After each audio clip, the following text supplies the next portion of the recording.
అందరికీ నమస్కారం. రాజధానిలో భారీ భూకంపం, తీవ్ర భయంతో పరుగులు. ఈ విషయాలను తెలియాలంటే కనుక వీడియో మీరు కంప్లీట్గా చూడండి. అప్పుడే మీకు కంప్లీట్ ఇన్ఫర్మేషన్ ఏంటో అర్థమవుతుంది. అదేవిధంగా చాలామంది వీడియో చూస్తున్నారు కానీ లైక్ అని కామెంట్ చేయట్లేదు. దయచేసి లైక్ అని కామెంట్ చేయండి. లైక్ అని కామెంట్ చేయడం వల్ల ఈ విషయాలని మనం చాలామందికి తెలియజేసిన వాళ్ళు అవుతాం.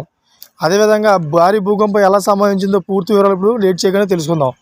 ఫ్రెండ్స్, రాజధాని ఢిల్లీలో 2025 ఫిబ్రవరి 17వ తేదీ స్వల్ప భూకంపాలు అయితే వచ్చాయి. భూకంప తీవ్రత రెక్టర్ స్కేల్పై 4గా నమోదైందని national center for seismology X వేదిక తెలిపింది.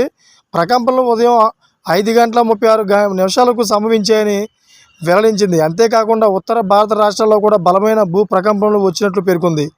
భూకంప కేంద్రం లోతు కేవలం 5 కిలోమీటర్లు మాత్రమేనని స్పష్టం చేసింది.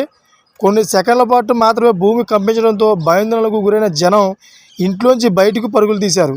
అయితే ఎలాంటి ప్రాణ ఆస్తి నష్టం జరగలేదు. భూకంపం తర్వాత అందరికీ బాగుండాలని తాను దేవుడిని ప్రార్థించారని ఢిల్లీ ఆపద్ధర్మ ముఖ్యమంత్రి అతిష అన్నారు.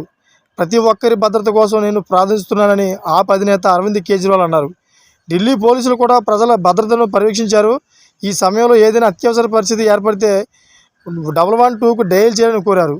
ఈ విషయం తెలుసుకున్న నరేంద్ర మోడీ కూడా తీవ్ర దిగ్బంధకు లోనయ్యారు. ఢిల్లీ ప్రజలు ఎవరు కూడా భయపడవలసిన భయం లేదని చెప్పారు. ఎటువంటి అత్యవసర పరిస్థితులైనా ఎదుర్కొనే సత్తా మా ప్రభుత్వానికి ఉందని అందరికీ ధీమా వ్యక్తం చేశారు. చూసారా ఫ్రెండ్స్, లేటెస్ట్ అప్డేట్స్ కోసం ఛానల్ సబ్స్క్రైబ్ చేసుకోండి. Thank for watching friends.